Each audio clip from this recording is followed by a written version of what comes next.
बेटा ये क्वेश्चंस थोड़े बेसिक क्वेश्चंस हैं and these are the question based on the Henry's law.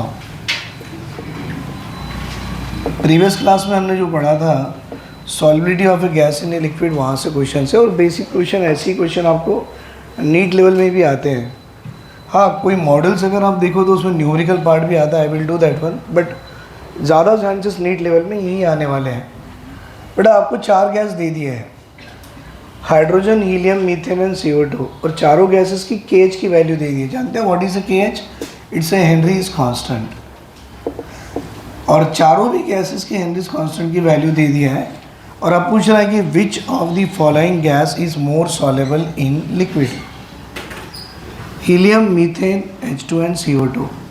बेटा ये कंसेप्ट है, आप बच्चों को अगर नहीं मालूम तो यही याद कर लो, किसी भी गैस की solubility inversely proportional to the value of KH। मतलब ज़्यादा KH वैल्यू हो तो सॉल्युबिलिटी कम हो जाएगी, और कम KH वैल्यू हो तो सॉल्युबिलिटी बढ़ जाएगी। उन्होंने पूछा है which of the following gas is more soluble, तो सॉल्युबिलिटी ज़्यादा होने के लिए KH की वैल्यू आपकी कम होनी चाहिए, और ये चारों में सबसे कम KH वैल्यू मीथेन की है, तो answer should come here as a second option. उसी से रिलेटेड बेटा यहाँ पर भी दे दिया है, solubility of a gas in a liquid increases with what?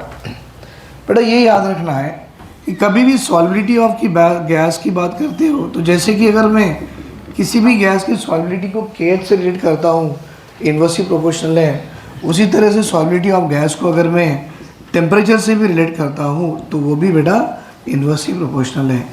तो what they are asking, solubility of a gas increases, solubility बढ़ाने के लिए टेम्परेचर कैसा हो? कम हो। That means answer is third option. Solubility of gas in a liquid increases with decrease in temperature. लिख लो इसे।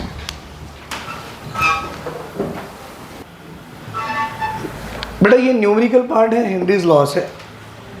KH for the solubility of a gas N2 in water दे दिया है, ये वाली वैल्यू। तो देखो Henry's constant for solubility of nitrogen gas in water at 298 kelvin is 10 की पावर 5 ATM। मतलब एक गिवन डाटा है कि मुझे KH of N2 is given as a 10 की पावर 5 ATM, ये गिवन डाटा हो गया।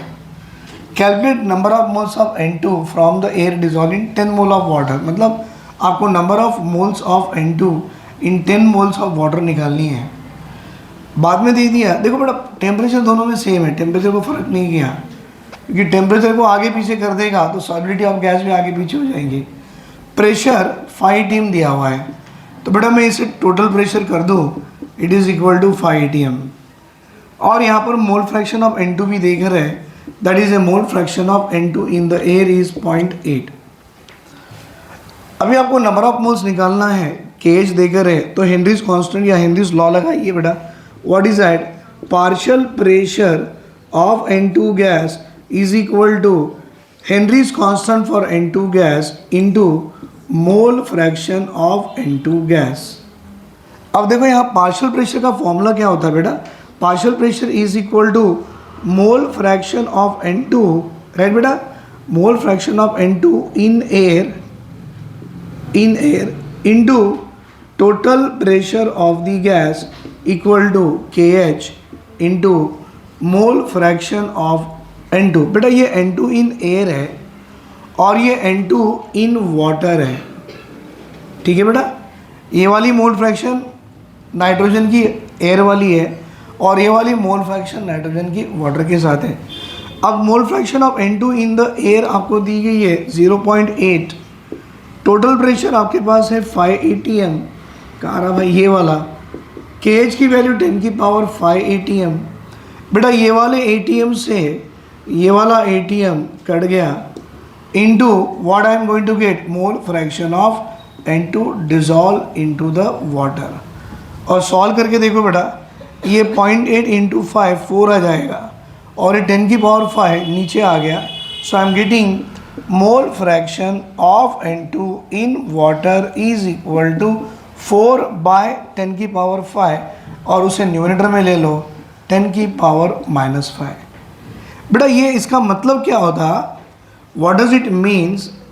इसका मतलब है कि 1 मोल ऑफ वाटर में, बेटा 1 मोल ऑफ वाटर में इतने मोल ऑफ N2 गैस डिसॉल्व हो गए, इतने मोल ऑफ N2 गैस डिसॉल्व हो गए बेटा।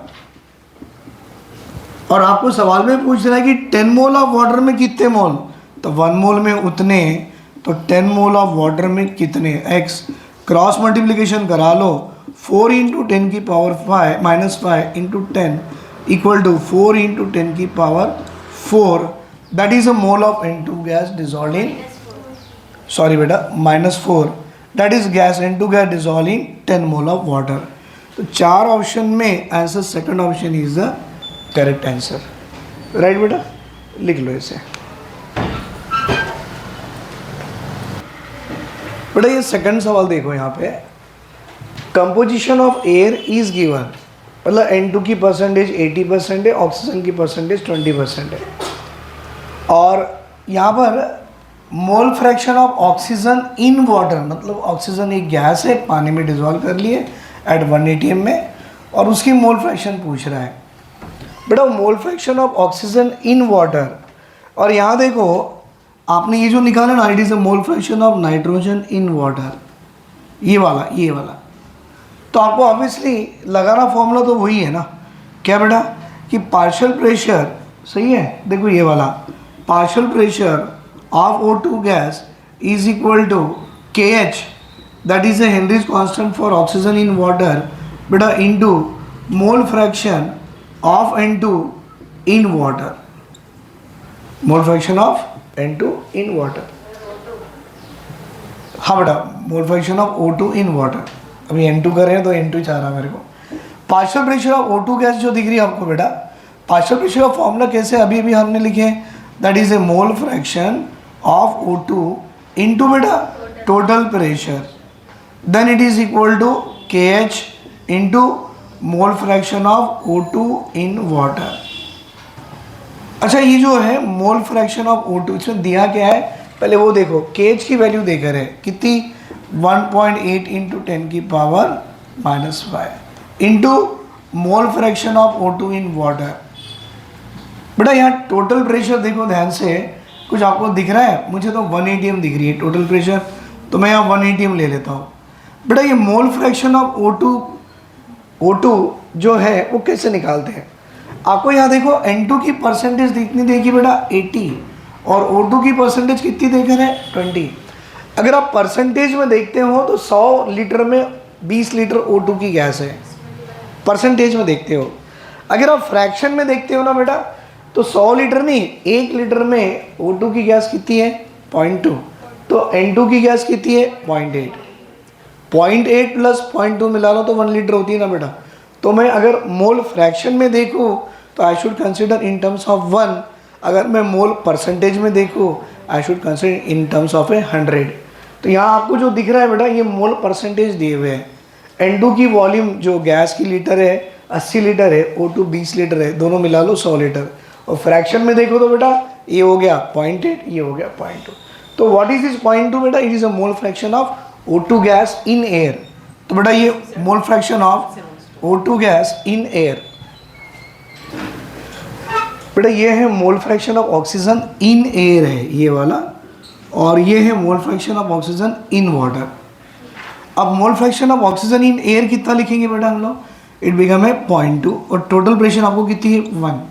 तो सॉल्व कीजिए बेटा, ये नीचे आ गया तो I will get mole fraction of oxygen in water should be equal to 0.2 by 1.8, point घट गया बेटा, कर दूँ मैं, लिख देता हूँ मैं 0.2 बाय 1.8 इंटू 10 की पावर -5, पॉइंट घट गया 2/18, 1/9 बेटा, 1/9 मतलब 0.11, राइट, 0.1 मतलब 1.1 इंटू 10 की पावर जो +5 भी कम है 10 की पावर 4, तो मैं कर लूँ डायरेक्ट आंसर आ जाएगा 10 की पावर 4। ऐसे कोई ऑप्शंस है, yes sir, first option is the answer. ये रहा बेटा mole fraction of oxygen in water, और कंसेप्ट अपना वही है, कौन सा बेटा, Henry's law, partial pressure of that gas should be equal to Henry's constant of that gas into mole fraction of that gas dissolved in the water.